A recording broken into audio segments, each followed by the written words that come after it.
Mason stood in my garage, pointing at the oil-stained floor where I work. "Dad, you can't manage your own accounts anymore. I've set up automatic transfers, for your protection." He smiled like he'd done me a favor. What he didn't know, every vehicle he bought, every loan he signed, every asset he thought he controlled, I built the paper trail. I'm not just a mechanic. I'm the man who knows where every VIN number leads, and his entire empire is parked on borrowed time. The afternoon light came in low through the bay door, cutting across the concrete in bands that showed every crack, every oil stain I'd earned over 32 years. I was under a Ford pickup, a Super Duty that belonged to Ed Harrison from the feed store, when I heard Mason's Porsche pull into the lot. That engine has a specific sound, a twin-turbo whine that doesn't belong in a neighborhood where people drive trucks until the frames rot through. I heard his door shut. Heard his shoes on the gravel. Expensive shoes, the kind with leather soles that click instead of grip. I kept working. The oil pan gasket on Ed's truck had failed, leaking in a slow drip that had been staining his driveway for 2 months. He'd apologized when he brought it in, said he knew it wasn't urgent, said he could wait until I had time. That's the kind of customer I keep. The kind who understands that good work takes time and that a man's word is his schedule. I had the old gasket scraped clean, the new one ready to seat, my hands black with grease and my lower back complaining about the concrete floor under the creeper. Then Mason's voice came from above me. "Dad, we need to talk." I didn't answer right away. I torqued down the last bolt, checked the gap with my fingertip, wiped my hands on a shop towel that used to be red but had gone rust brown from years of use. The hydraulic lift hummed as I brought the truck down. My knees made their usual complaint when I stood. 60 years of crawling under engines leaves a record in your joints. Mason was standing in the doorway, backlit so I couldn't see his face clearly, holding a manila folder in one hand and his phone in the other. He was wearing a suit. Dark gray, probably wool, cut close in that modern style that makes men look like they're wrapped in plastic. He had a tie, too. Silk, from the way it caught the light. This was not the outfit of a son stopping by to see his father. This was the costume of a man conducting business. "I've been monitoring your accounts." He said it like he was telling me the weather. Flat. Informational. "You're making errors. Last month you paid the electric bill twice. You forgot the property tax until I called to remind you." He stepped into the garage. Those expensive shoes clicked on the oil-stained concrete, and I watched him navigate around a floor jack like it might contaminate him. "I've taken steps to protect you. I've set up automatic transfers to a managed account. All your bills will be handled centrally now." The folder landed on my workbench, right on top of the parts catalog I'd been using to source a carburetor for a '67 Mustang I was rebuilding for a kid whose grandfather had left it to him. The folder was crisp. New. The label on the tab read, "Marcus Fields, Financial Management," in printed letters. I looked at Mason. At his face, which had my jawline but his mother's eyes, the ones that never looked directly at you when there was something to hide. At his hands, which were soft and clean, no calluses, no scars, the hands of someone who'd never had to grip a wrench hard enough to strip his knuckles. At the watch on his wrist, which was heavy and gold and cost more than Ed Harrison's truck. "When did you set this up?" My voice came out level. "Come." The same tone I use when a customer tells me they've been driving on a cracked brake line for 3 weeks. Mason smiled. It was the smile of a man who thinks he's being generous. 2 weeks ago. I also had your bank alerts rerouted to my phone. That way I can monitor any unusual activity before it becomes a problem. You know, catch things early. He tapped his phone screen. "See. I get notifications every time there's account movement. I've already caught 2 potential issues. 2 weeks. He'd been intercepting my financial information for 2 weeks, and I hadn't known because I'd been busy. Because I'd trusted that my son wouldn't reach into my life and start rearranging it without asking. I turned back to the workbench. Picked up a socket wrench. Set it down. Felt the weight of it in my palm, the cool metal, the grip worn smooth where my hand always landed. Started counting in my head. 1, 2, 3. Mason kept talking. "There's a meeting tomorrow morning at First National. 10 o'clock. Just a formality to make everything official. Karen Dietrich, the branch manager, she's very understanding about these situations. She sees it all the time with clients your age. Your age. Like I was a piece of equipment past its service interval. Like I was something that needed to be maintained by someone more competent. Wear something presentable, okay. Not the work clothes. This is a professional setting. He placed the folder more firmly on the workbench, pressing it down like he was sealing something. Then he left. The Porsche started with that turbocharged snarl, and I listened to it fade down the street, headed back toward whatever office he was pretending to work from these days. The garage was quiet after he left. Just the tick of Ed's cooling engine and the buzz of the fluorescent lights overhead, the ones I'd been meaning to replace because they flickered in a way that made my eyes hurt after 10 hours. I opened the folder. Power of attorney documents.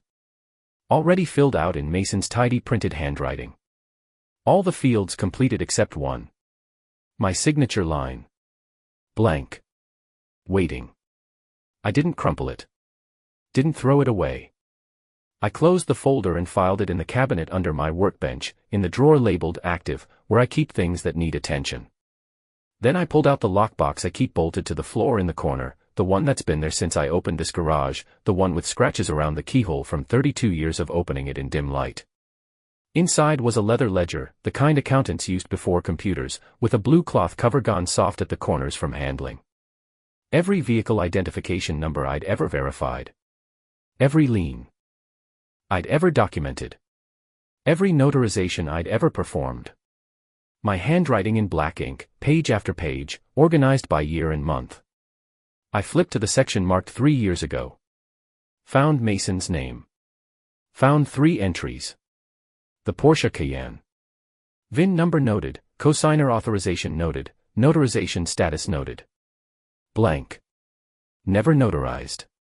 The Sea Ray boat. Same documentation. Same missing notarization. The Thor motor coach recreational vehicle. Same problem. I'd known about these for 2 years.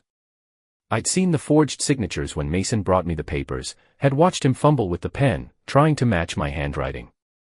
The pressure was wrong. The angle was wrong. The ink was wrong. But I'd said nothing.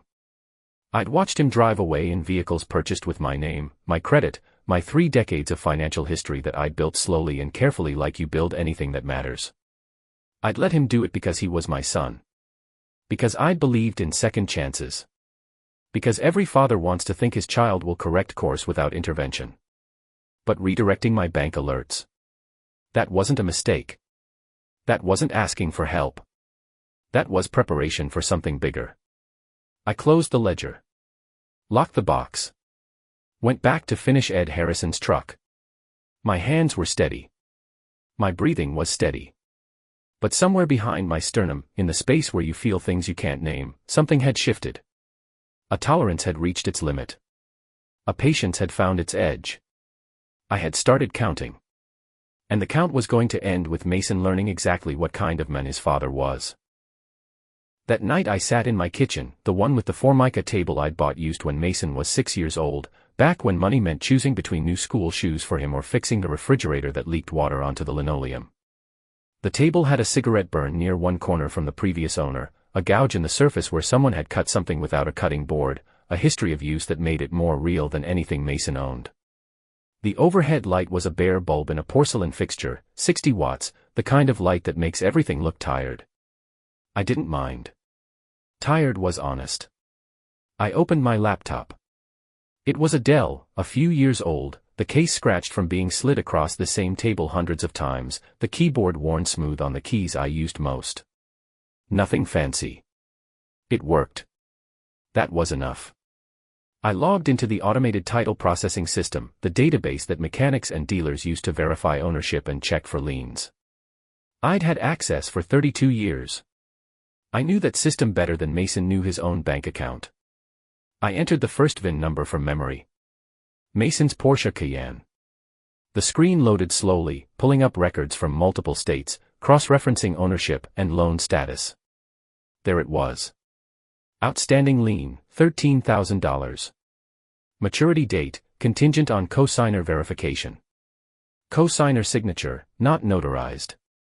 Status, incomplete documentation. The boat came up next.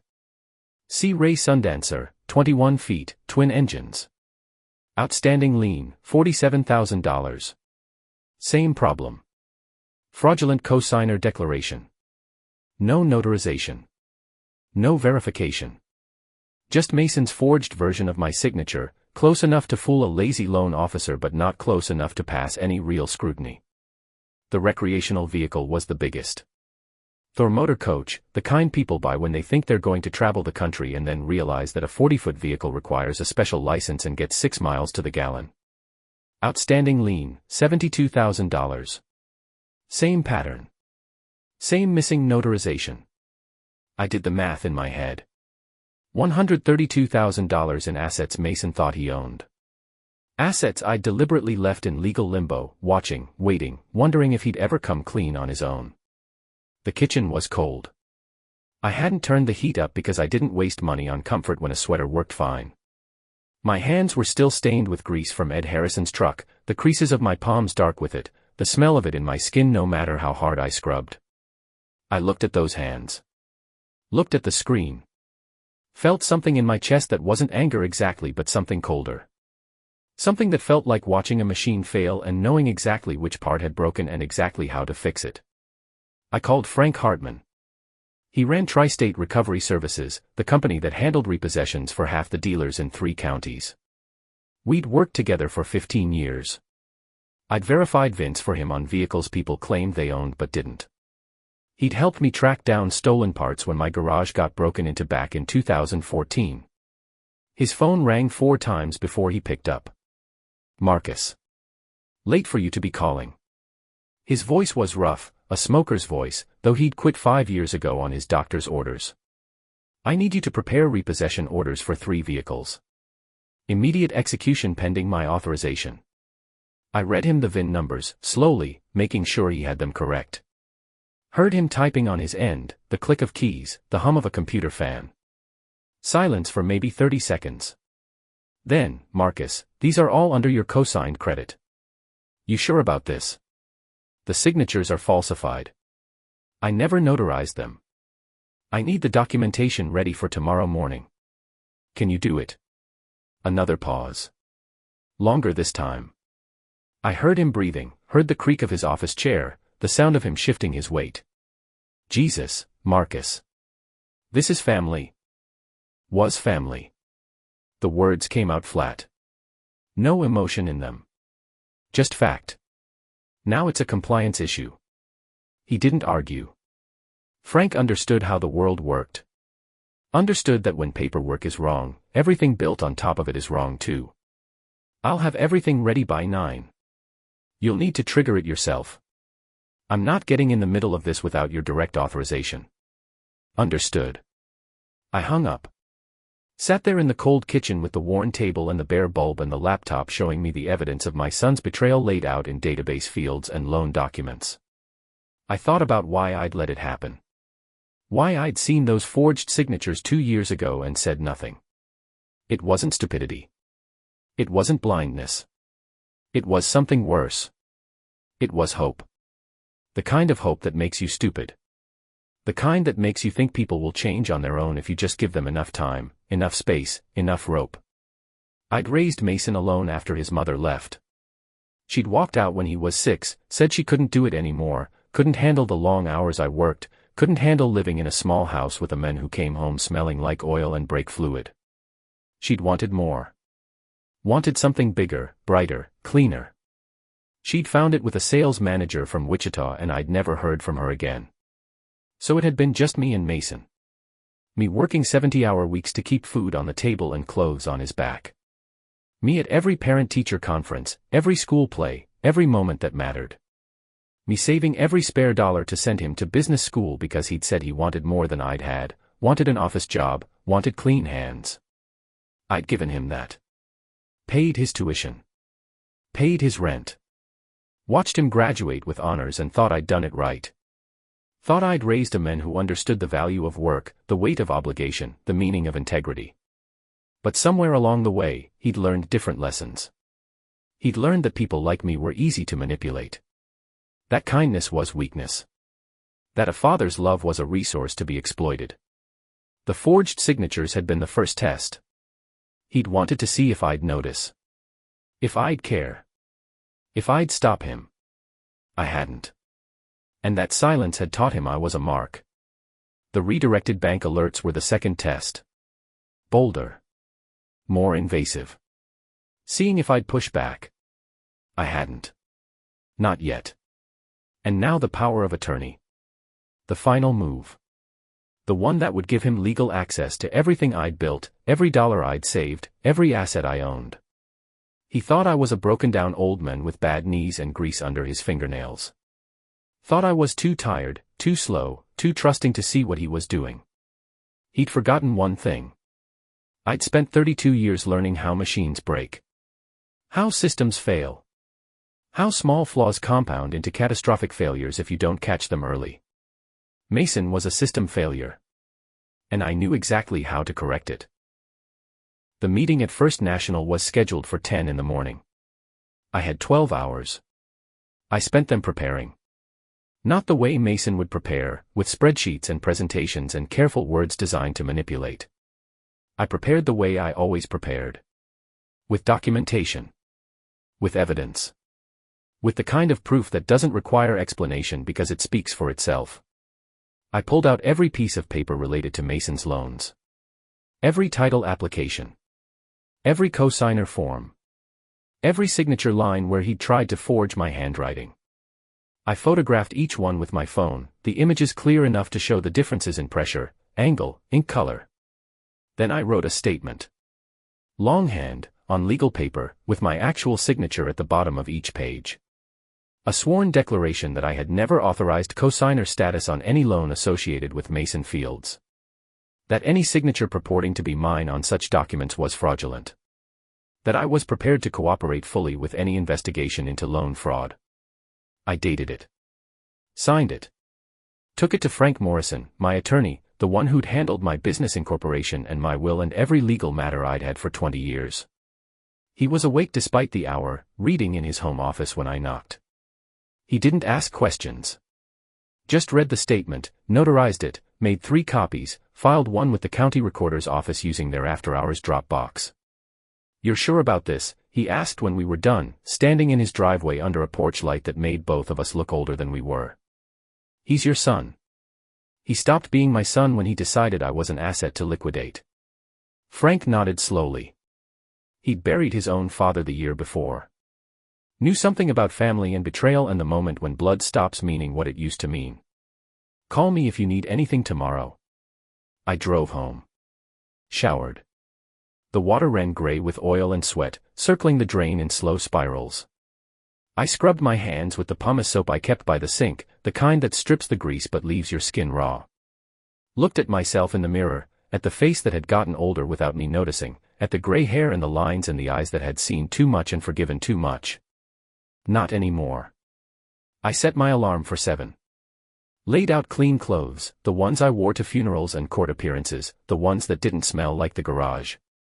Sat on the edge of my bed in the dark, feeling the weight of what was coming, feeling my heartbeat steady and slow in my chest. No rage. No grief. Just clarity. Just the cold certainty of a man who'd run out of patience and found something harder underneath. I thought about calling Mason. Giving him one last chance to stop this. To admit what he'd done. To ask for help instead of stealing it. But I didn't. Because I knew what he'd say. He'd lie. He'd make excuses.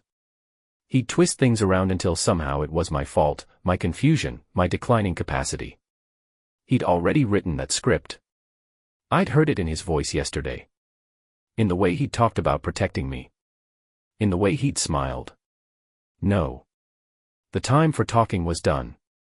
Tomorrow I'd show him what protection really looked like. What happens when you mistake patience for weakness? What happens when you forget that the quiet man with grease under his fingernails built everything you're standing on? And what happens when he decides to take it all away? The conference room at First National Bank smelled like carpet cleaner and something artificial they pumped through the vents, a chemical approximation of fresh air that made the back of my throat itch. 10 o'clock exactly. I arrived on time because being late would have suggested confusion, disorganization, exactly the narrative Mason was building. The building itself was new construction, all glass and steel, the kind of place designed to make you feel small when you walked in. The elevator had mirrors on 3 sides so you couldn't escape looking at yourself, and I'd watched my reflection rise through 7 floors, a man in clean khakis and a button-down shirt that still had the crease marks from the package because I only wore it twice a year. My boots were the only concession. Work boots, cleaned but not new, the leather creased where my feet bent, the soles worn in a pattern that marked how I walked. I wasn't going to pretend to be something I wasn't. Karen Dietrich met me in the waiting area, extending a hand with fingers that were soft and manicured, nails painted a neutral color that probably had a name like taupe or greige. She was somewhere in her 40s, wearing a suit that fit well, her hair pulled back in a style that looked effortless but probably took 30 minutes. Professional. Competent. The kind of person who'd seen 1,000 family situations play out across her desk and had learned to keep her expression neutral. Mr. Fields, thank you so much for coming. Mason's already here. She gestured toward a glass-walled conference room where I could see my son sitting at a table, scrolling through his phone. He looked up when he saw me. Smiled. Stood. Waited. The room had a long table, black and polished to a shine that reflected the overhead lights. Leather chairs. A credenza along one wall with a coffee service that looked expensive, white porcelain cups and saucers instead of the styrofoam I'd expected. A window that showed the parking lot 7 floors below, cars arranged in neat lines, everything orderly and controlled. Mason had changed suits since yesterday. This one was darker, almost black, with thin pinstripes that caught the light when he moved. His shirt was crisp white. His tie was silk, a blue that matched nothing in nature. He looked like success. Like authority. Like someone who had the right to make decisions for other people. Dad, glad you made it. He pulled out a chair for me, the gesture of a dutiful son helping an elderly father. Karen's been wonderful about expediting everything. We should be done in 15 minutes. I sat. Let him push the chair in slightly. Let him treat me like I needed assistance. Karen took the seat at the head of the table, opening a folder that had my name on the tab. Mr. Fields, I want you to know we take elder financial protection very seriously here at First National. Your son has explained the situation, the recent confusion with bill payments, and I think what he's proposing is very responsible. She smiled with warmth that seemed genuine but was probably just practice. We see this frequently with clients in their 60s and 70s. There's no shame in accepting help with financial management. I nodded slowly. Let my hands rest on the table where they could see them, the knuckles still slightly swollen from yesterday's work, the nail beds dark with grease I could never completely clean. Played the part Mason expected. The confused old man who needed guidance. I just want to make sure everything's proper, I said, letting my voice come out uncertain. I don't understand all this legal language. Mason leaned forward, his elbows on the table, his posture open and reassuring. That's exactly why we're doing this, Dad. So you don't have to understand it. I'll handle all the complex stuff. The investments, the tax planning, the bill payments. You just focus on your garage, on the things you enjoy. Karen slid a stack of papers across the table. Power of attorney documents, the same ones from yesterday's folder but now printed on official bank letterhead. This is a durable power of attorney for financial matters. It grants your son the legal authority to manage your accounts, pay your bills, make investment decisions on your behalf. You retain ownership of all assets, but Mason becomes the authorized manager. She pointed to specific paragraphs with a pen, a silver ballpoint that looked heavy and expensive. Here's the scope of authority. Here's the revocation clause, though we rarely see these revoked once they're in place. And here's where you'll sign. I picked up the papers. Squinted at them like the print was too small. Held them closer to my face, then farther away, the gesture of someone whose eyes were failing. What does this word mean? Something. Fiduciary, Mason said quickly. It just means I have a legal responsibility to act in your best interest. Like a trustee. Everything I do has to benefit you, not me. He was lying. I could see it in the way his eyes moved slightly left when he said, benefit you, in the way his fingers drummed once on the table, a tiny tell he'd had since childhood. but I nodded like I believed him. And this gives you access to everything. The checking account. The savings. The retirement account. Everything, he confirmed. But don't worry, I've already set up a tracking system. He pulled out his phone, tapped the screen, turned it to show me.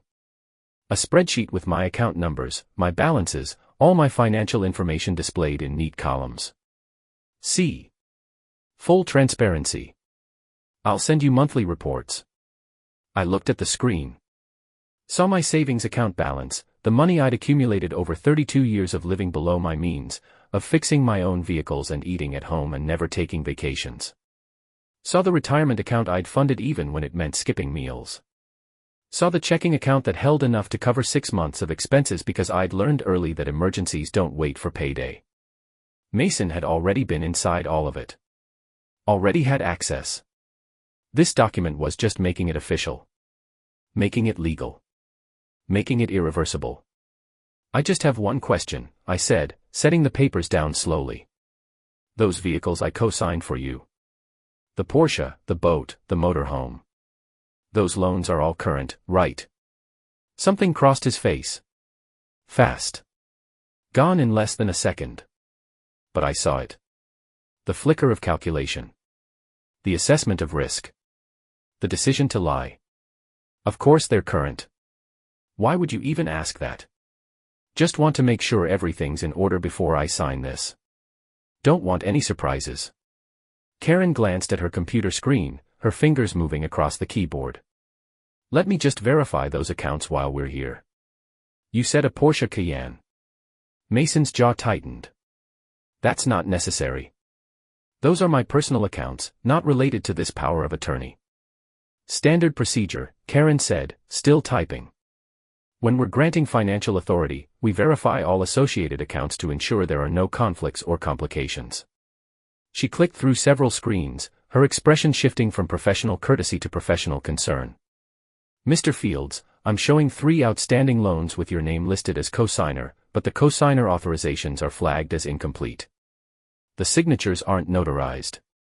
Mason's hand clenched on the table. There must be an error in your system. Those were all properly processed. I'm looking at the scanned documents right now. Karen turned her monitor so we could both see.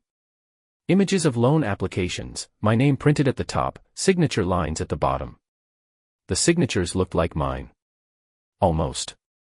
But the ink was wrong. The pressure was wrong. The angle was wrong. These signatures don't match the authenticated sample we have on file for Mr. Fields, Karen said, her voice losing its warmth. And none of them were notarized, which is required for co-signer agreements. Over $10,000. I watched Mason. Watched his face go through calculations. Watched him try to decide whether to keep lying or shift strategies. He chose aggression. Dad, you signed those. You were right there with me at the dealership. Are you saying you don't remember? This is exactly what I've been talking about. This confusion, this memory loss. It's why we need to get this power of attorney in place immediately. He turned to Karen. You see what I'm dealing with? He signs documents and then forgets he signed them. He needs protection. He needs someone to manage this before he gets taken advantage of. Karen's expression was careful. Neutral. But her hand had moved away from the power of attorney documents. Mr. Fields, do you remember signing these co-signer authorizations? I looked at her. Let a long moment pass. Let Mason think I was confused, uncertain, exactly what he'd been describing. Then I reached into my jacket pocket and pulled out the folded papers I'd prepared last night. The sworn statement. The photographs. The notarized declaration. I unfolded them slowly and placed them on the table between us. I remember very clearly that I never signed any co-signer authorizations for Mason, I said, and my voice was different now, no longer uncertain, no longer the confused old man. I remember very clearly that approximately 2 years ago, Mason brought me documents that already had my name forged on them. I remember documenting this in my records and waiting to see if he'd come clean on his own. He didn't. I slid the papers toward Karen. This is a sworn statement, notarized and filed with the county recorder as of last night, declaring that any signature purporting to be mine on Mason's loan documents is fraudulent. These are photographs showing the forgeries. And this is my authorization for you to flag those accounts for fraud investigation. Mason's face had gone white. Actually white, the color draining from his skin like water from a cracked pipe. Dad, what are you doing? This is insane. You're confused. You're not thinking clearly. I'm thinking very clearly, I said. Clear enough to know that you've been intercepting my bank alerts for 2 weeks. Clear enough to know that this power of attorney is your way of getting legal access to my accounts before the loan fraud catches up with you. Clear enough to know that you thought I was too old and too stupid to notice. Karen was typing rapidly now, her professional composure cracking slightly. Mr. Fields, I need to put a hold on this meeting. These are serious allegations. I need to contact our fraud department immediately. Please do, I said. I've also authorized Tri-State Recovery Services to begin repossession proceedings on all 3 vehicles. The documentation is ready. I just need to give the final authorization. Mason stood up so fast his chair rolled backward and hit the credenza. You can't do this. Those are my vehicles. I've been making the payments. With money you stole from accounts you accessed using my credit. I stood too, slower, letting my knees complain, letting my age show because age wasn't weakness. Age was time. Time to learn. Time to watch. Time to wait for exactly the right moment. You made a mistake, Mason. You thought patience was weakness. You thought silence was consent. You thought your father was just a dumb mechanic who wouldn't understand what you were doing. I picked up the power of attorney documents and held them up. You want to know what fiduciary responsibility means? It means you put someone else's interests ahead of your own. It means you protect what's been entrusted to you. It means you don't forge signatures and steal access and stage interventions about confusion and memory loss when the real problem is that you owe $132,000 to people you can't pay back. His mouth opened. Closed. Opened again. How did you? I'm a mechanic, I said. I know VIN numbers. I know lien law. I know title documentation. I know every database and every loophole and every way to verify whether a signature is real or forged. You forgot that. You forgot that your father built his entire business on precision and documentation and knowing exactly how systems work. Karen's phone was ringing. She answered it, listened, her face growing more serious. Yes, I have him here now. Yes, I'm looking at the documents. Yes, I understand. She hung up and looked at Mason with an expression that had moved from professional courtesy to professional distance. Mr. Fields, I've been instructed to terminate this meeting and freeze all accounts associated with your name pending fraud investigation. You'll need to leave the building immediately. Mason's hands were shaking. Actually shaking, a tremor that started in his fingers and spread up his arms. Dad, please. Don't do this. I'm your son. I made mistakes, but we can fix this. We can work this out. I looked at him and felt nothing. No anger. No sadness. Just the cold assessment of a system that had failed and needed to be shut down. You stopped being my son when you decided I was an asset to liquidate. Now you're just a compliance problem. I turned to Karen. Please proceed with the fraud investigation. I'll cooperate fully with any law enforcement inquiries. I walked out of the conference room, past the expensive coffee service and the leather chairs and the window showing the parking lot 7 floors below. Walked past the waiting area where other clients sat reading magazines and checking their phones, oblivious to the fact that someone's world had just ended in the glass room behind me. Walked to the elevator with the mirrors on 3 sides and watched myself descend, a man in work boots and package-creased khakis who just burned his entire relationship with his son to ash and felt nothing but the satisfaction of a job completed correctly. When I reached the parking lot, I pulled out my phone and called Frank Hartman. Execute the repossession orders. All 3 vehicles. Immediate recovery. You're sure? He asked one more time. I'm sure. I hung up. Got into my truck. A 2003 F-150 with 240,000 miles on it and a door that squeaked when you opened it. Paid off. Title clear. mine. I drove back to my garage, where Ed Harrison's truck was waiting to be finished and a '67 Mustang needed a new carburetor and the work was honest and the tools were real and nothing required lying. Mason showed up at my garage 3 hours later.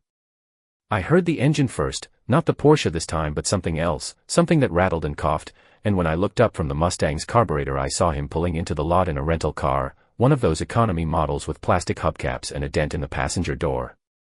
He got out fast, moving with the jerky urgency of someone who'd spent the last few hours trying to solve an unsolvable problem.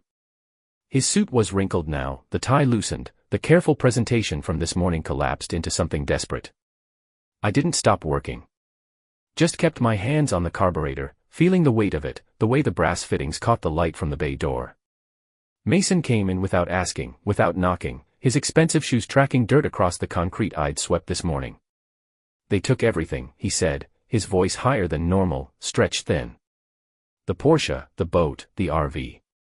They just showed up with trucks and loaded them. In front of my neighbors. In front of everyone." I set the carburetor down on a clean shop towel. Wiped my hands. Didn't look at him yet. That's what happens when you default on fraudulent loans. I didn't default. I've been making payments. This is a legal seizure. I'm going to sue them. I'm going to sue you. His hands were moving, gesturing at nothing, the physical manifestation of panic trying to find something to grab onto. "You set me up. You sabotaged me. You're my father and you deliberately destroyed my life." Now I looked at him. At the sweat on his forehead despite the cold. At the way his collar had a stain, probably coffee, probably from his hand shaking. At the eyes that were moving too fast, scanning the garage like he might find something here he could use, some leverage, some tool to fix what had broken. "I documented your crimes," I said. "There's a difference. Crimes. I borrowed money. I used your credit because you weren't using it. You were just sitting on it, letting it go to waste, and I had opportunities. I had investments that needed capital." His voice was getting louder, echoing off the metal walls of the garage. "You were going to die with that money in the bank, never spent, never used, and I was going to inherit it anyway, so what's the difference if I access it now?" There it was. The truth underneath the concern and the protection and the managed accounts. I was an inheritance he wanted to collect early. The difference is I'm not dead yet. I picked up a wrench from the bench, a heavy one, 3/4 inch drive, the kind you use for lug nuts. Set it back down. "And now you're not getting anything." Mason laughed. Actually laughed, a sound with no humor in it, just the sharp edge of someone cracking. "You think you've won? You think this is over?" I talked to a lawyer while they were loading my boat onto that truck. Elder abuse.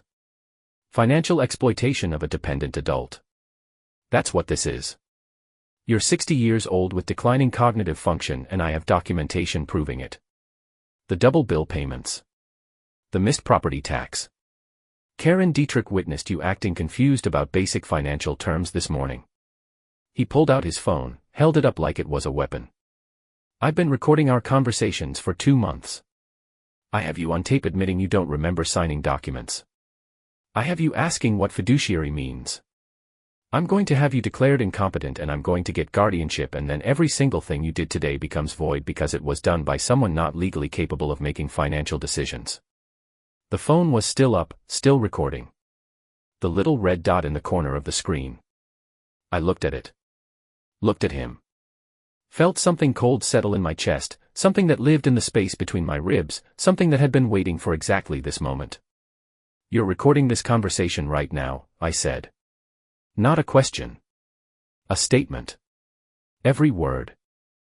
"And when I play this for a judge, when I show them how you manipulated a confused old man into destroying his own son's life, they're going to see exactly what kind of person you really are." He was smiling now, the smile of someone who thought they'd just played the winning card. "You're not as smart as you think you are, Dad. You're just a mechanic who got lucky for 60 years and now your luck's run out." Behind him, in the doorway, Frank Hartman stepped into view. Had been standing there for maybe 2 minutes, listening. Watching. Holding his phone up, also recording. Next to Frank was Karen Dietrich from the bank, her face carefully neutral, her own phone out. And next to her was Tom Preston, the county sheriff, a man I'd known for 20 years, whose daughter's car I'd fixed for free when she was in college and couldn't afford the dealer's prices. Mason didn't see them. Was too focused on me, too focused on his phone, too focused on the victory he thought he'd just secured. "Here's what's going to happen," Mason said, his voice taking on the tone he probably used in business meetings, the authoritative sound of someone used to getting his way. "You're going to call the bank and tell them this was all a misunderstanding. You're going to call the recovery company and cancel the repossessions.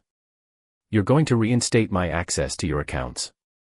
And then you're going to sign that power of attorney like you should have done this morning." He stepped closer, close enough that I could smell his cologne, something expensive and chemical that didn't smell like anything real.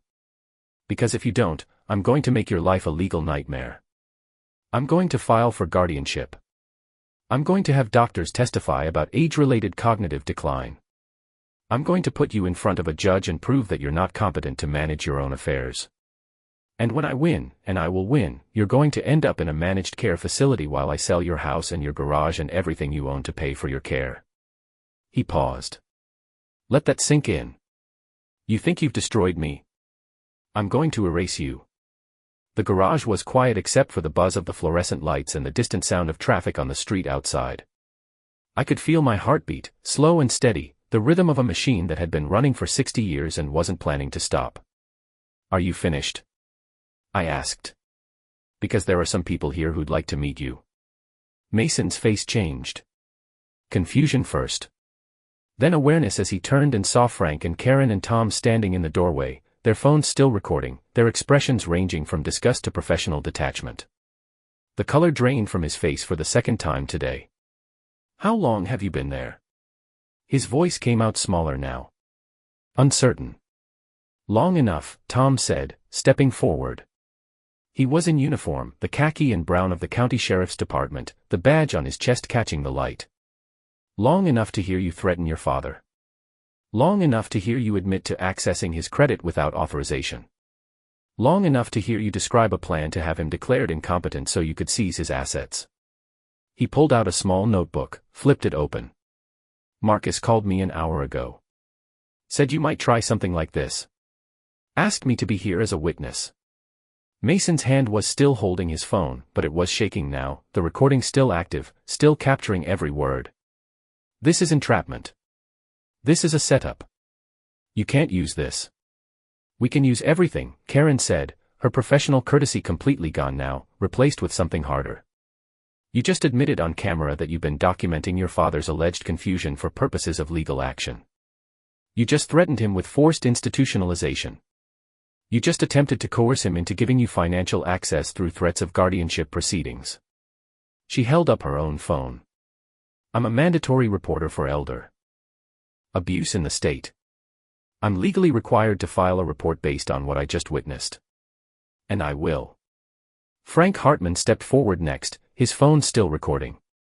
"And I'm a licensed recovery agent who just heard you admit that the vehicles we repossessed today were purchased using credit you accessed without proper authorization. That's not a civil matter anymore. That's wire fraud. That's identity theft. That's a federal crime." Mason looked at each of them in turn.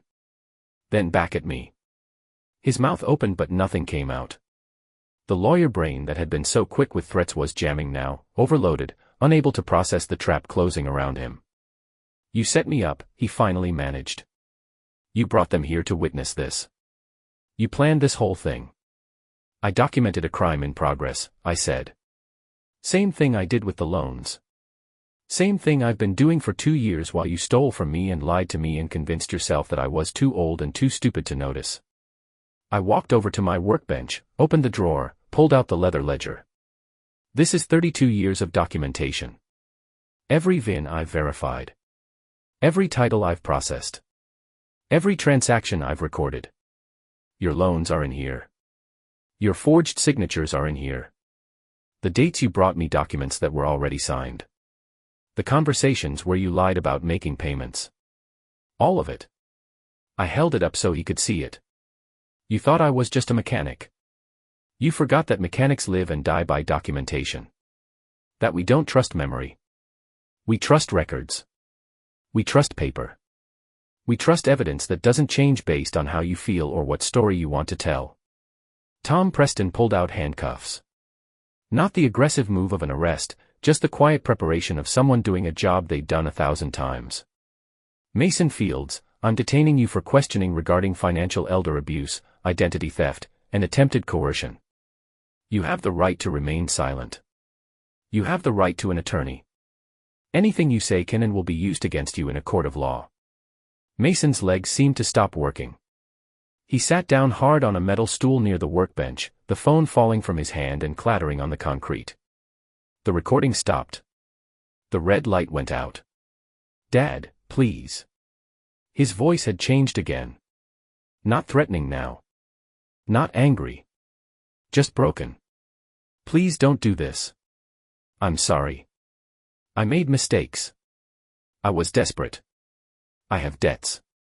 I have people I owe money to. Bad people. If I don't pay them, they're going to hurt me. He was crying now, actual tears running down his face, his hands shaking. I didn't know what else to do. I thought if I could just access your accounts, if I could just borrow enough to get clear, I'd pay it all back. I swear I would have paid it back. I looked at him crying on that stool and felt nothing. No sympathy. No paternal instinct to protect him. Just the cold observation of a failed system producing predictable results. You had a choice, I said. You could have asked for help. You could have told me the truth. You could have come to me as a son instead of treating me like a resource to be harvested. I picked up his phone from the floor, held it out to him. But you didn't. You chose lies. You chose fraud. You chose to make me the enemy. And now you get to live with that choice. Tom put the handcuffs on, gentle but firm, the ratcheting sound loud in the quiet garage. Let's go. You can make your phone call from the station. Mason stood, moving like he was underwater, like gravity had tripled. He looked at me one more time. I'm your son. How can you do this to me? You stopped being my son when you forged my signature on the first loan, I said. Everything after that was just me waiting to see how far you'd go. Now I know. Tom led him out to the patrol car parked behind the rental. I watched through the bay door as Mason got into the back seat, his head down, his hands cuffed behind him. Watched the car pull away, the lights not flashing because this wasn't an emergency, just the routine processing of another criminal who'd thought they were smarter than the system. Frank and Karen stayed for a few minutes longer, getting my statement, making sure their recordings were properly saved and backed up, building the evidence chain that would turn today into testimony. You doing okay? Frank asked when Karen had left. You just had your son arrested. I had a criminal detained, I corrected. There's a difference. He studied my face, looking for something. Pain maybe. Regret. Didn't find it. You're a cold son of a bitch, Marcus. I'm a mechanic, I said. Systems fail. You document the failure. You remove the faulty part. You move on. He shook his head slowly. Remind me never to cross you. After he left, I went back to the Mustang. The carburetor needed rebuilding. The jets needed cleaning. The float needed adjusting. Work that required precision and patience and the kind of focus that left no room for thinking about anything else. My hands were steady. My breathing was steady. Outside, the sun was starting to go down, painting the concrete floor in bands of orange light that shifted as the afternoon died. Somewhere across town, Mason was being processed. Photographed. Fingerprinted. Put in a cell to wait for bail that I wouldn't be posting.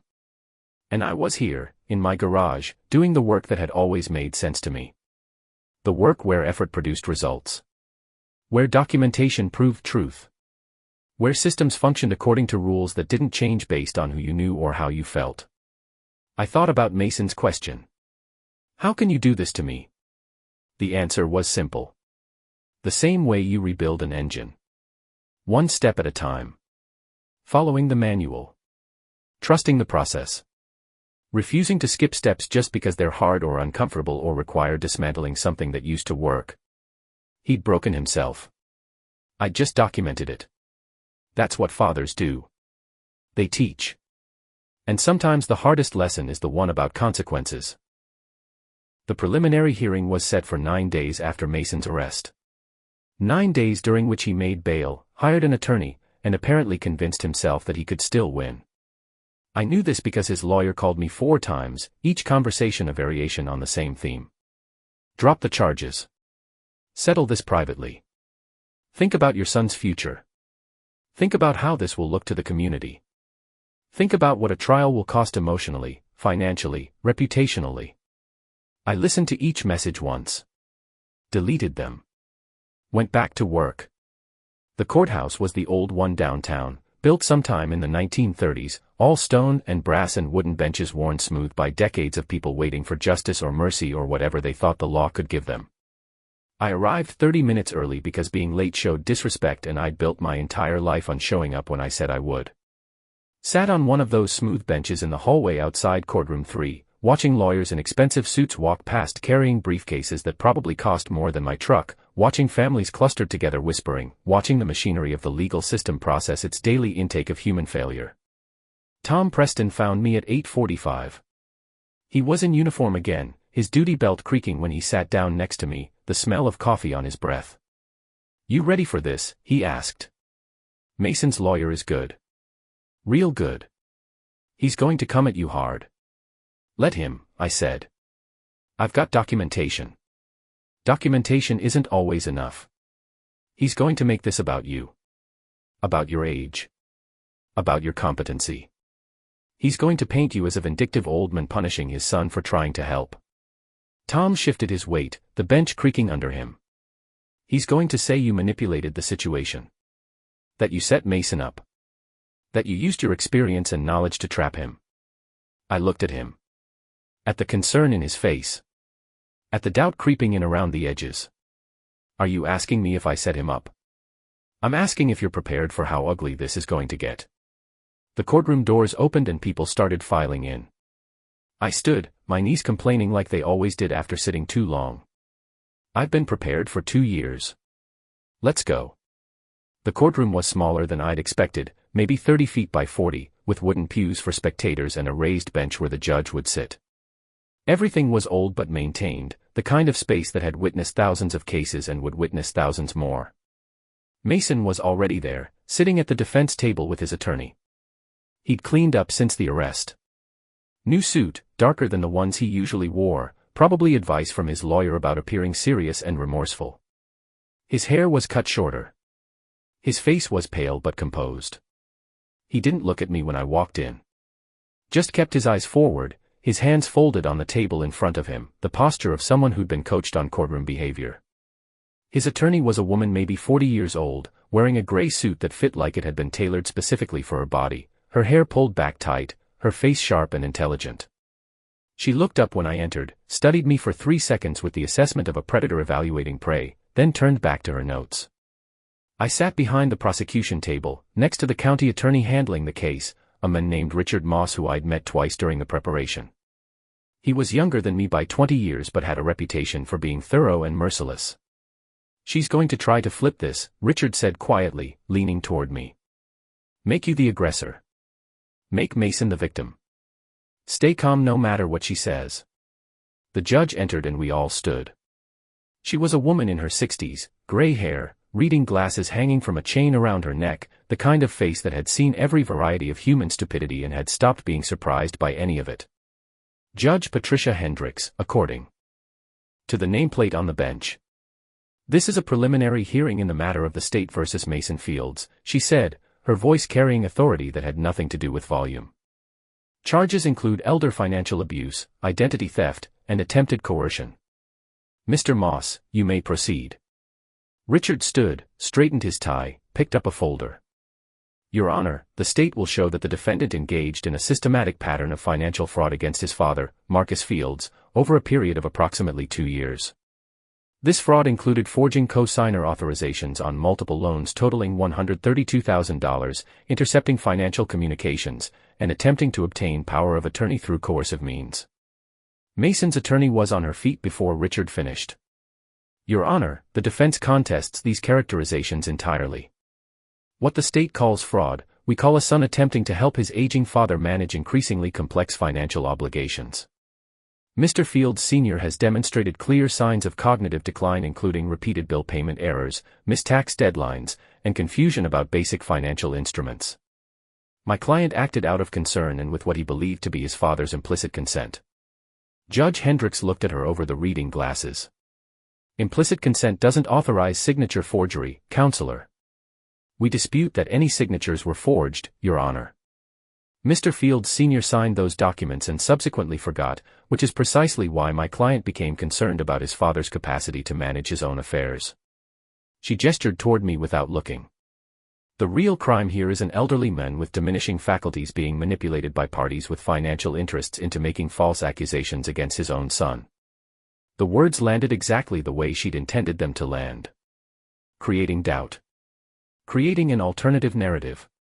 Mason the caring son. Me the confused old man. Richard called his first witness.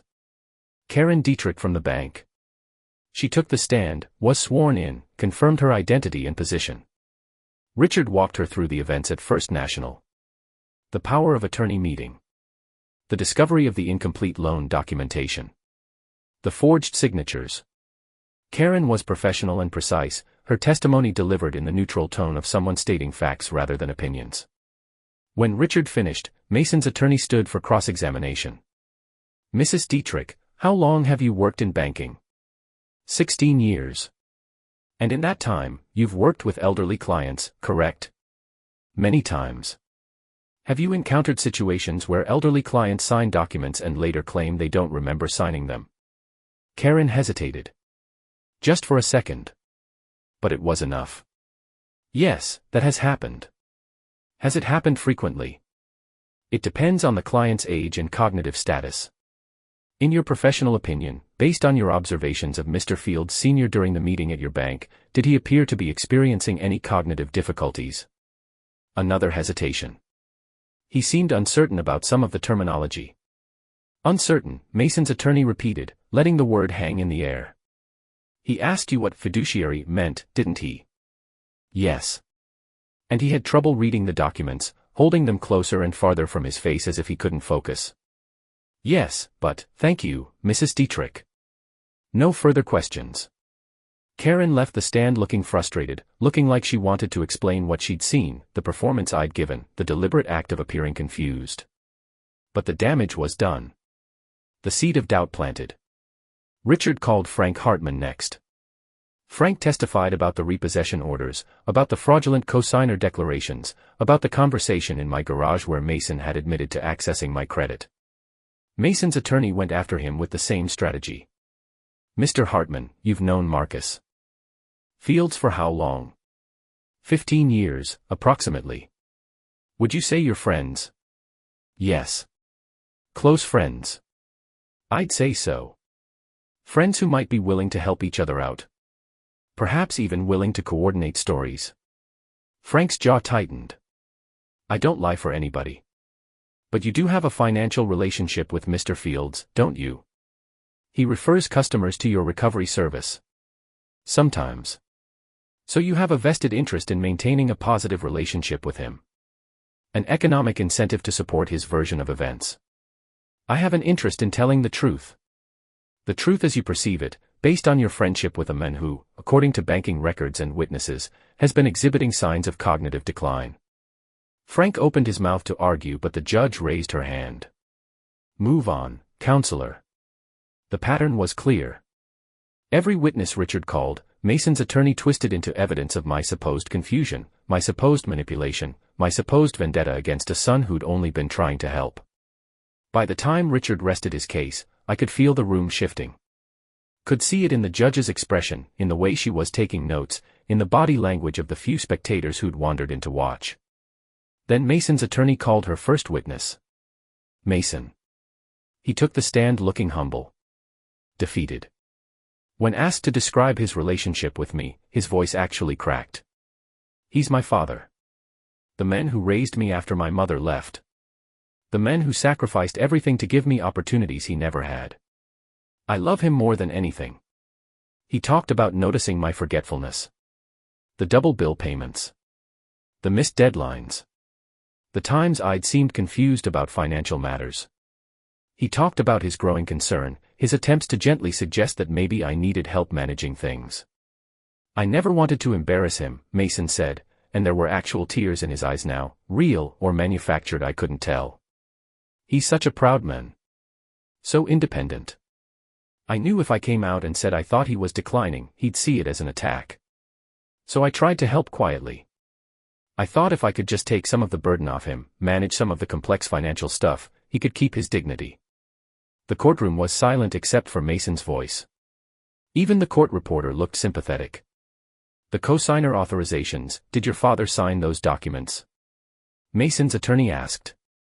Yes. I was with him at the dealership. He signed them right in front of me. Is it possible he doesn't remember signing them? I think that's exactly what happened. And when I tried to remind him, when I tried to show him the papers, he got angry. Defensive. Accused me of forging his signature. Mason looked directly at the judge now. I think he's scared, Your Honor. I think he knows something's wrong with his memory and rather than admit it, rather than accept help, he's lashing out at the person closest to him. At me. It was a perfect performance. Emotional without being overwrought. Detailed without being defensive. The kind of testimony that created reasonable doubt in buckets. When Mason's attorney finished, Richard stood for cross-examination. He took Mason through the timeline. The loans. The payments. The bank alerts being rerouted. But every question was met with a reasonable explanation. The alerts were rerouted for monitoring purposes. The loans were approved with proper signatures. Everything was done to help, to protect, to support an aging father who was too proud to admit he needed help. Mr. Fields, Richard finally said, if your father was experiencing such severe cognitive decline, why didn't you pursue legal guardianship through proper channels? Why the secret monitoring? Why the power of attorney obtained through what your father characterizes as coercion? Mason's answer was ready. Practiced. Because guardianship proceedings are public, humiliating, and traumatic. I was trying to help my father maintain his dignity while ensuring he was protected. The power of attorney was supposed to be a private family arrangement. Richard sat down. Mason's attorney called 2 more witnesses. A neighbor who testified that she'd seen me looking confused in my driveway, standing next to my truck like I'd forgotten what I was doing. A doctor who testified generally about age-related cognitive decline, about how people in their 60s can experience memory problems, about how pride often prevents elderly individuals from admitting they need help. By the time the defense rested, the narrative was complete. Mason the devoted son. Me the declining father too stubborn to accept reality. Judge Hendricks looked at both tables. Does the state have any rebuttal? Richard looked at me. I nodded. Stood. Walked to the witness stand and was sworn in. Richard approached slowly. Mr. Fields, you've heard the testimony today. You've heard your son describe you as confused, forgetful, experiencing cognitive decline. What's your response? I looked at Mason. At his attorney. At the judge. My response is that I have documentation proving every word I've said. I reached into my jacket pocket and pulled out a flash drive. Held it up so everyone could see. This drive contains video recordings from my garage. I installed security cameras 2 years ago after a break-in. Those cameras have audio. They record everything that happens in my shop. The courtroom went still. Mason's face lost all color. On this drive is video of Mason bringing me the first co-signer authorization. You can watch him arrive with documents already signed. You can hear him tell me he needs my signature on a witness line. You can see me refuse to sign because the documents already have my name forged on them. You can hear me tell him I know what he's doing.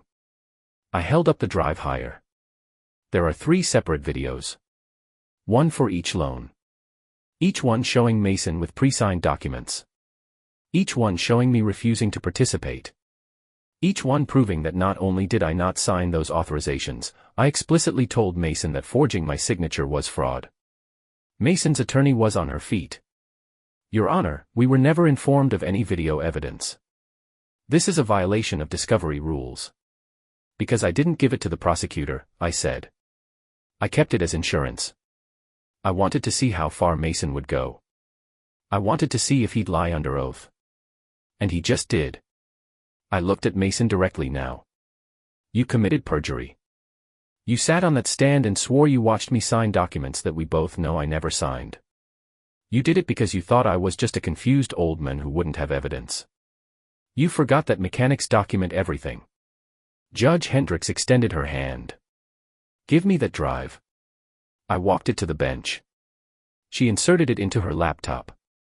The courtroom waited in silence while she watched, her expression shifting from neutral to severe. After 5 minutes she looked up at Mason. Stand up. He stood, his legs barely holding him. I am viewing video evidence that directly contradicts your sworn testimony. I am viewing evidence that shows you in possession of documents with forged signatures. I am viewing evidence that shows your father explicitly refusing to participate in your fraud. Her voice was cold now. You lied to this court. You committed perjury in an attempt to avoid prosecution for financial elder abuse. You painted your father as incompetent when the evidence shows he was competent enough to document your crimes for 2 years. She turned to the bailiff. Take him into custody. Bail is revoked pending trial. Add perjury to the charges. Mason's attorney tried to speak but the judge cut her off. Your client just committed a crime in my courtroom. We're done here.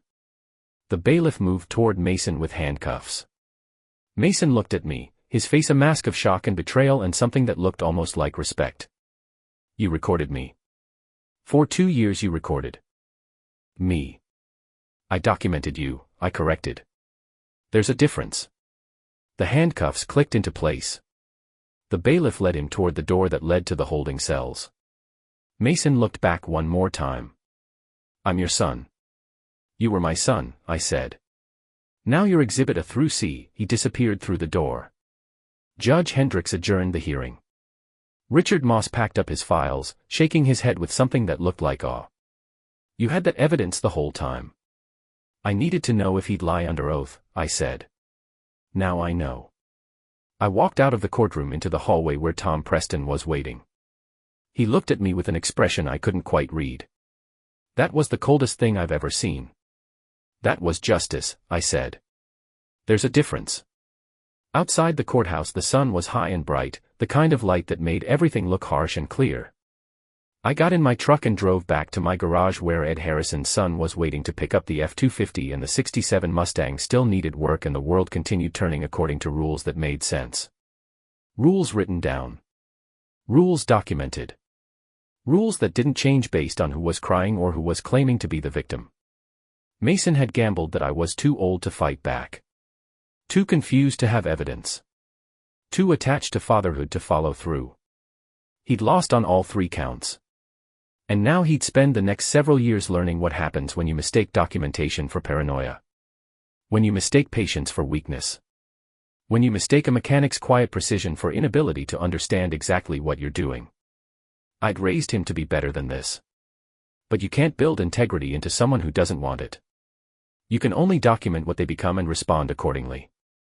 That's what fathers do. They teach. And when teaching fails, they let consequences do the job instead. The trial lasted 3 weeks. Mason's attorney tried every strategy she could think of, brought in expert witnesses to testify about coercive relationships and elder manipulation, tried to argue that my video evidence was entrapment or illegal surveillance or somehow inadmissible on technical grounds. None of it worked. The jury took 4 hours to come back with guilty verdicts on all counts. Elder financial abuse. Identity theft. Wire fraud. Perjury. The judge sentenced him to 6 years in federal prison followed by 5 years probation. Ordered him to pay full restitution for the fraudulent loans plus damages. Terminated his parental rights to any future inheritance. Mason appealed. The appeal was denied. He's currently serving his sentence at a minimum security facility about 300 miles from here. I wouldn't know this except Tom Preston mentioned it once when he stopped by the garage to have me look at a noise in his patrol car's suspension. Said Mason had written him a letter asking if Tom could convince me to visit. Tom had thrown the letter away. I didn't ask him to do that, but I didn't tell him not to either. Some bridges you burn so completely there's nothing left but the memory of smoke. The garage is quieter now in ways that have nothing to do with sound. I still work the same hours, still take the same jobs, still rebuild carburetors and replace brake pads and verify VIN numbers for customers who need documentation. Ed Harrison still brings his trucks in when they need work. The kid with the '67 Mustang picked it up 2 months after the trial, his eyes wet with gratitude because his grandfather's car ran like it did in 1967 and he could finally understand what the old man had loved about it. I still keep the leather ledger in the lockbox. Still document every job, every VIN, every transaction. 32 years of records plus 2 more years of evidence that put my son in prison. Sometimes I flip through it late at night when the garage is closed and the only sound is the tick of cooling metal and the hum of the security cameras I never shut off. The pages are full of my handwriting, black ink on ledger paper, the history of a life built on documentation and precision. Mason's name appears 17 times. 3 times for the fraudulent loans. 14 times for other interactions, other moments when he'd asked me to verify something or sign something or authorize something. I can see the pattern now, looking back. The slow escalation. The testing of boundaries. The gradual shift from son asking father for help to predator evaluating prey. I should have stopped it earlier. Should have confronted him after the first forged signature. But I'd wanted to believe in second chances, in course corrections, in the possibility that people could choose to be better. That was my mistake. Not trusting too much but hoping too long. The house feels different too.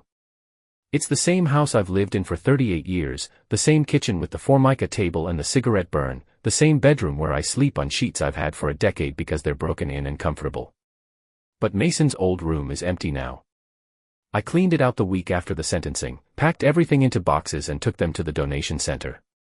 His high school trophies, his college textbooks, his childhood toys that I'd kept because I thought maybe someday he'd want them for his own kids.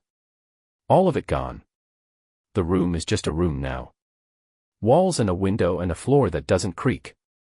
No history. No weight.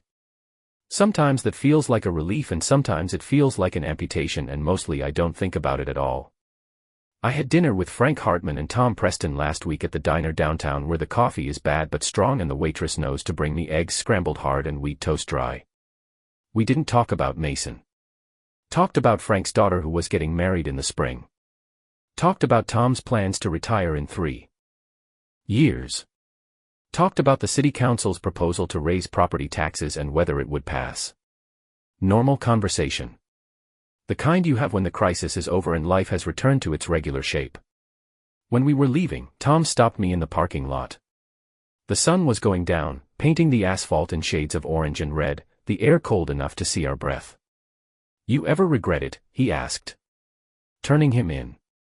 Testifying. All of it. I thought about that. About what regret would mean. About whether I owed Mason something more than documentation and consequences. I regret that he made the choices he made, I said. I don't regret responding to them appropriately. Tom nodded slowly. You're a hard man, Marcus. I'm a realistic man. There's a difference. He got in his patrol car and drove away and I stood there for a minute in the parking lot watching the sun finish dying, feeling the cold work its way through my jacket, feeling my knees ache and my back complain and all the small discomforts of being 60 years old and still working 70 hours a week. But I also felt something else. Something that lived in the same space where the cold calculation had been during the trial. Peace maybe.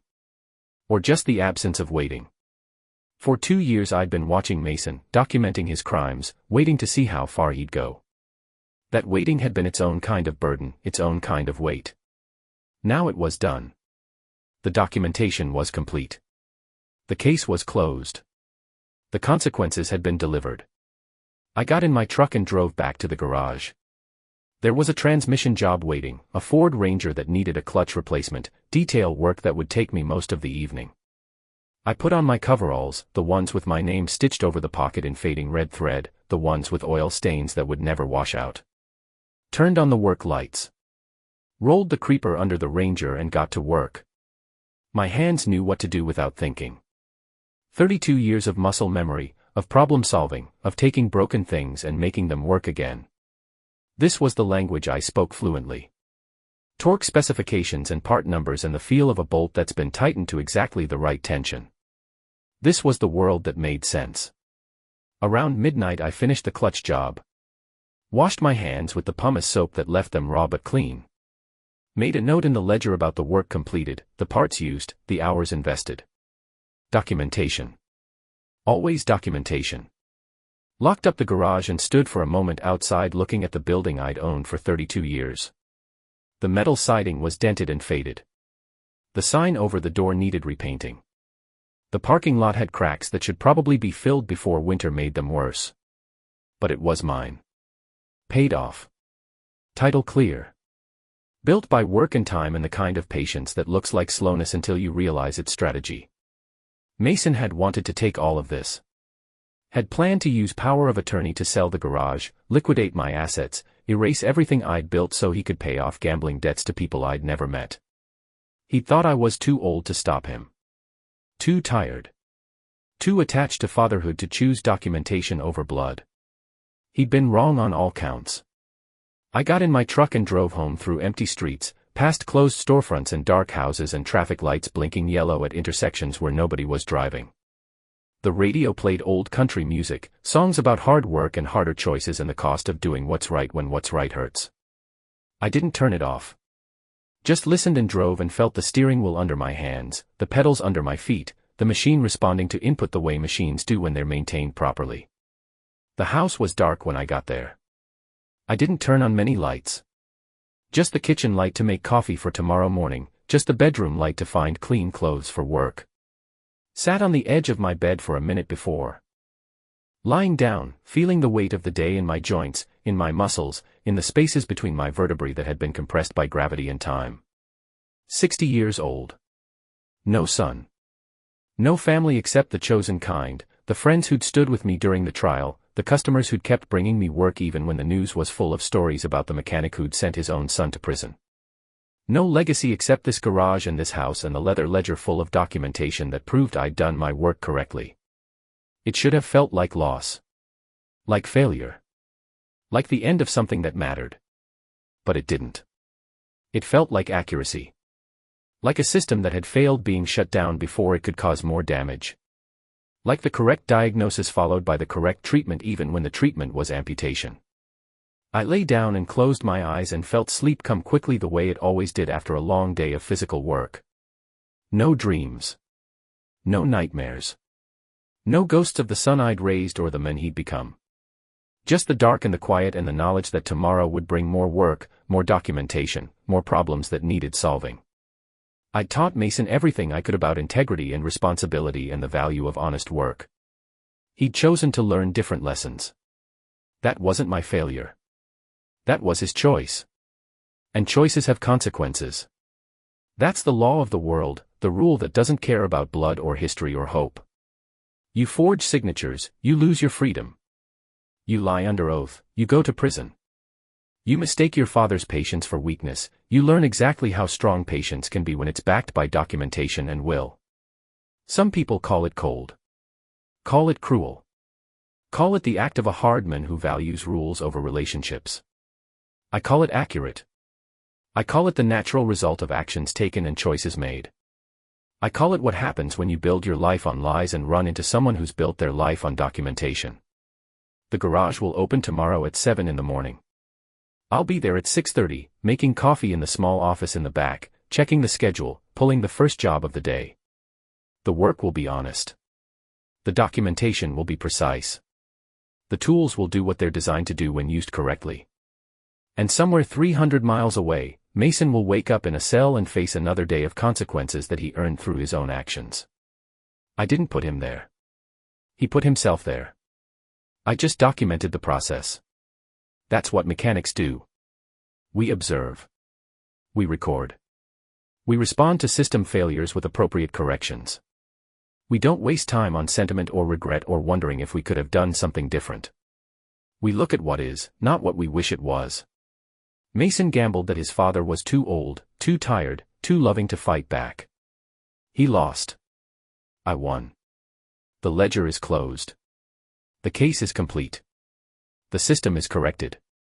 And tomorrow I'll get up and do the work that's always made sense to me. The work where results come from effort. Where truth comes from documentation. Where broken things either get fixed or get replaced. No exceptions. Not even for blood.